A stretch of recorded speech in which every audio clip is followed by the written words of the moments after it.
This is the Fashioning My Faith podcast for women, by women. I'm Erica Cantrell, and today we're going to talk about what's my role in church. I am more than just participation.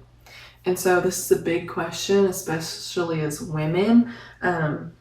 We get told from an early age, especially if you're brought up in the church, you're either told or you see by example hopefully, that women don't lead. It's men preaching, men singing, we sing, but men leading singing, men leading the Lord's Supper table. If you see ladies' days, we have ladies' days where women do those things, but in a typical worship service, we just don't see women doing that. And in that realm, often as women, it's easy for us to shortchange ourselves or to exclude ourselves, isolate, when we think about those things, that we don't get to do that. But the reason for that is the question of, why don't we lead? And so we need to answer that before we can discuss our role in church, is why don't we lead? And so if you'll turn with me to 1 Timothy chapter 2, verse 12. This is what we're told early in life, and it's the short and simple answer to why we don't lead, is 1 Timothy chapter 2, verse 12. It says, "And I do not permit a woman to teach or to have authority over a man, but to be in silence." And so I know it gets tossed around a lot very easily. That short answer is women are to be in silence. Women aren't to speak. But if you read further, the next verses, verse 13 through 15, it tells us why. It tells us why we're not to do that. It says, "For Adam was formed first, then Eve, and Adam was not deceived, but the woman being deceived fell into transgression. Nevertheless, she will be saved in childbearing if they continue in faith, love, and holiness with self-control." And so it tells us, it's not just a short one answer, it's we're not to teach or have authority because Adam was formed first and woman was deceived first. And so to some people that may not seem fair, but it's a reason. It's not just like God decided we're just not going to do it for no reason. He gives us a reason. And it goes back to Adam and Eve. So we need to look at, in the garden, Genesis chapter 3, verse 16. It says, "To the woman he said, I will greatly multiply your sorrow and your conception. In pain you shall bring forth children. Your desire shall be for your husband, and he shall rule over you." And so he even establishes that back in Genesis. We just look over that part sometimes and just focus on the women being in silence, but it has a purpose as to why we can't lead. Even further into church leadership, we're given examples that elders and deacons are specifically classified. And so look with me at Titus chapter 1, verses 5 through 9. Titus 1, 5 through 6. "For this reason I left you in Crete, that you should set in order the things that are lacking, and appoint elders in every city as I command you. If a man is blameless, the husband of one wife, having faithful children, not accused of dissipation or insubordination." And so it's important that elders are husbands and a man. And so even in leadership, past just leading in worship, but leadership of the church, men are supposed to be those leaders. And deacons further in 1 Timothy 3:12.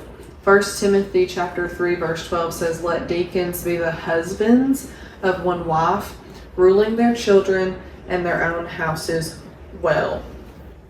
And so it's important that we focus on the fact that deacons are supposed to be husbands.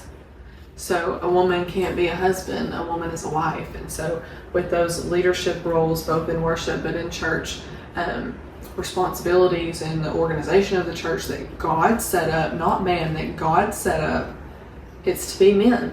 And so just because it's supposed to be men doesn't make us less worthy, doesn't make us, it's not a matter of worth. It doesn't make us less than. It's just the design of the church. And so we're all told that we're all each a member of the body of Christ.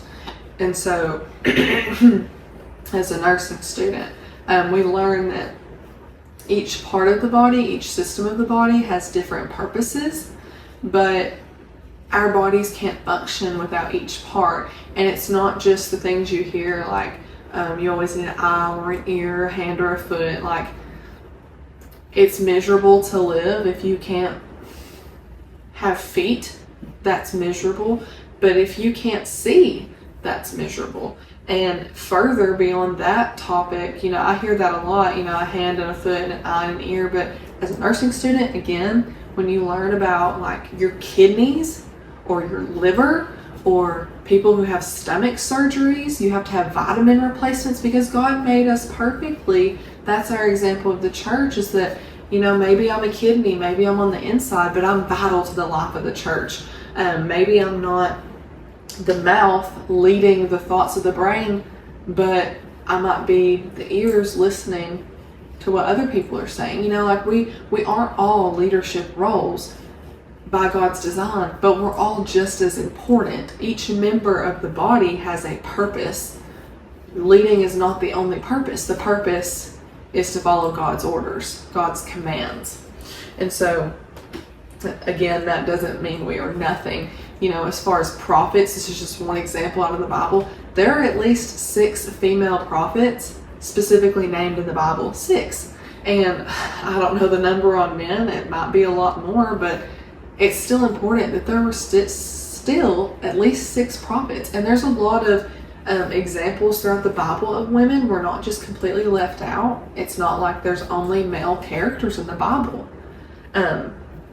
Interesting enough, to go back to some of those leadership qualities with elders and deacons, 2 of those things that were said were to be husbands of one wife. But if we look specifically at 1 Timothy 3:11, a qualification for a deacon is to have a good wife.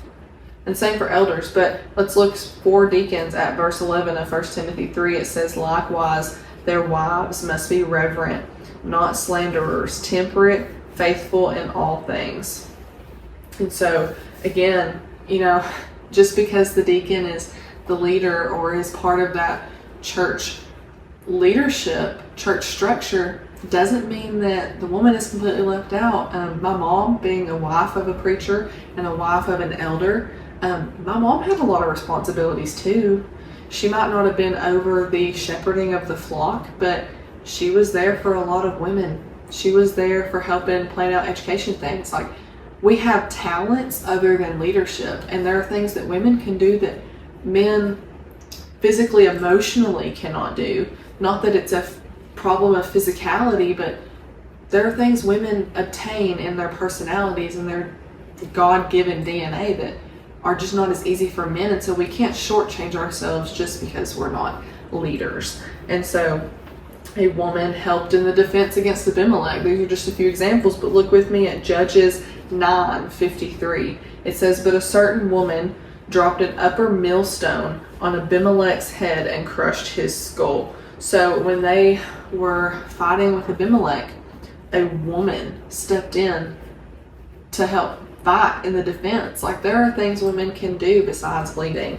Women, as a fun fact, were the first to Jesus' grave. In Mark 15, verse 46 through 47, it says, then he bought fine linen, took him down, and wrapped him in the linen. This is then putting Jesus' body in the tomb. And he laid him in a tomb which he had hewn out of a rock, and rolled a stone against the door of the tomb. And Mary Magdalene and Mary, the mother of Joseph, observed where he was laid. And so even when they took Jesus' body off the cross and put him in the tomb, it was women who were there first to observe the site of the tomb. And so that's important, as well as women were the first to see the resurrected body of Jesus. Look with me in Mark 16:9. Mark 16:9, it says, now when he rose early on the first day of the week, he appeared first to Mary Magdalene, out of whom he had cast 7 demons. And so not only were women the first to observe the site where Jesus' body was laid, but women were the first to observe the risen body of Jesus. And so there's not an area where women are just left out. Like, women have an important role. Women got to witness important things in the history and in the Bible. And so a few more examples. These are more geared towards what can we do? What are a few things? I think I have 3 examples of things that we can do that may not be leading in worship, but it's abilities that we can still do. And so look with me, we're going to talk about Hannah. Look with me at 1 Samuel. We're going to start out in chapter 1, verses 9 through 11. It says, "So Hannah arose after they had finished eating and drinking in Shiloh. Now Eli the priest was sitting on the seat by the doorpost of the tabernacle of the Lord. And she was in bitterness of soul and prayed to the Lord and wept in anguish. Then she made a vow and said, O Lord of hosts, if you will indeed look on the affliction of your maidservant and remember me, and not forget your maidservant, but will give your maidservant a male child, then I will give him to the Lord all the days of his life, and no razor shall come on his head." And so she trusts the Lord with asking for a child. I've not gotten to the point in my life yet where I'm looking to have children, but I mean, I know several women who have struggled with infertility and struggled with not being able to have children. And what a comfort to go to the Lord and to say, Lord, just please give me this child. I will give him back to you. Having the ability as women to beg for a child, but to offer that child back up to God, to say, I'm going to have a child if you will let me, but I will raise this child up for you. I will give my child back to you. And so look again, same chapter, 1 Samuel 1, but now to verse 20, it says, "So it came to pass in the process of time that Hannah conceived and bore a son, and called his name Samuel, saying, Because I have asked for him from the Lord." And so she even names her child, giving reverence to the Lord for giving him to her. Again, later in verses 24 through 28, it says, "Now when she had weaned him, she took him up with her with 3 balls, 1 ephah of flour, and a skin of wine, and brought him to the house of the Lord in Shiloh. And the child was young. Then they slaughtered a bull and brought the child to Eli. And she said, O my Lord, as your soul lives, my Lord, I am the woman who stood by you here praying to the Lord." So she originally references Eli as "Oh my Lord" with the lowercase l, but then she goes on to give reverence to our uppercase L Lord. Again, I'm the woman who stood by you here praying to the Lord for this child. I prayed, and the Lord has granted me my petition which I asked of him. Therefore I also have lent him to the Lord. As long as he lives, he shall be lent to the Lord. So they worshipped the Lord there.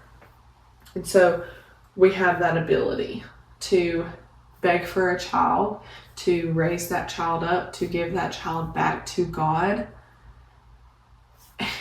That's something that, I mean, men can help. Husbands will help name the child. Husbands will help raise the children, but we carry the child. Women carry the child. And so if we can't have children, we can still turn to the Lord and beg for that child. Like, we have that ability. That's something we can do to show our service, our understanding, our heart for the Lord. And to continue as a final thought on that, 1 Samuel chapter 2, verses 1 through 2 sums it up and says, "And Hannah prayed and said," this is just her showing her respect for the Lord for doing that for her. It says, "My heart rejoices in the Lord. My horn is exalted in the Lord. I smile at my enemies because I rejoice in your salvation. No one is holy like the Lord, for there is none besides you, nor is there any rock like our God." And so, again, going to God with that respect, thanking him for our blessings. If he blesses us with a child, if he blesses us with a job, thank him, give that reverence to him, worship him in our own way, but ultimately in his way. And now let's look at our second of our 3 quick examples. We're going to look at Anna. In Luke chapter 2, verses 36 through 38, we're introduced to a character named Anna. It says, "Now there was one, Anna, a prophetess, the daughter of Phanuel, of the tribe of Asher. She was of great age and had lived with a husband 7 years from her virginity. And this woman was a widow of about 84 years, who did not depart from the temple, but served God with fastings and prayers night and day. And coming in that instant, she gave thanks to the Lord and spoke of him to all those who looked for redemption in Jerusalem." And so Anna was a prophetess. She was a devout servant. She gave devout worship, and we have that ability. We can still do things for God even if we can't lead in a traditional worship service. And finally, let's look at the widow who gave all she had. And this is one you may be familiar with, but we're going to look at two scriptures. Let's look first at Mark chapter 12. Mark chapter 12, verses 41 through 44 says, "Now Jesus sat opposite of the treasury and saw how the people put money into the treasury, and many who were rich put in much. Then one poor widow came and threw in 2 mites, which make a quadrans. So he called his disciples to himself and said to them, Assuredly I say to you that this poor widow has put in more than all those who have given to the treasury. For they all put in out of their abundance, but she out of her poverty put in all that she had, her whole livelihood." Before we discuss that, let's just look at one more account of that to get that this was important and what details were important, that it was in 2 gospel accounts at least. Luke chapter 21. Luke chapter 21, 2 through 4 says, "And he saw a certain poor widow putting in 2 mites. So he said, Truly I say to you that this poor widow has put in more than all. For all these out of their abundance have put in offerings for God, but she out of her poverty put in all the livelihood that she had." A woman, a widow, was able to set an example for disciples, for followers of God. You know, we have that ability. We have a light. Just because we're not leading actively in a worship service does not mean we don't have a light to serve Him and to be an example. You know, I'll share a personal story with you to close this out. My boyfriend who I'm currently dating, when we first met, neither one of us were perfect Christians. I don't think anyone ever is a perfect Christian. We're always trying, but there were things in our lives that we were there for each other for. And one of the greatest blessings of my life is that as a woman, I was able to be an influence for him and an example for him. And he was raised in the church, but there were aspects of his life that he grew because as a woman, I was able to step in and encourage and help teach him. Like, yes, he's a Christian man and I wasn't formally sit down teaching him, but in moments where judgment slips or you say a bad word, I was able to step in and be like, hey, that's not okay. That's not going to fly. That's not what the Bible teaches us, and I'm not going to put up with it. And as women, we have that. How many examples today do we have where the girlfriend, the fiance, the wife is saying, I have a standard that God set, and I'm not going to let you do anything less than that. And so that, in a way, is us being a leader of our own life, to say that we're going to do everything we can to still be an example and to show and to do things out of our own abilities, that it's not formally leading in worship, but it's still being important in the lives of other Christians and other people who need to become Christians, who need an example. And so there are things that we can do as women, even though it's not leading. I'll say it for like the 100th time this episode. Just because we're not leading does not mean we don't have a light that can shine for God. And so as we close this episode, I just want to encourage you to not get down on yourself just because we're not actively leading in a worship service. Lift yourself up that we can do all these other things outside of worship, or some things at the church building that's not part of worship, but maybe Bible study. And as we think about that, this next episode we're going to do is going to be about using our talents. And so we're going to dive deep into some biblical and modern day examples of what we as women can do specifically for God. Thank you for your time, and I hope you got something out of this and it brought you closer to God today.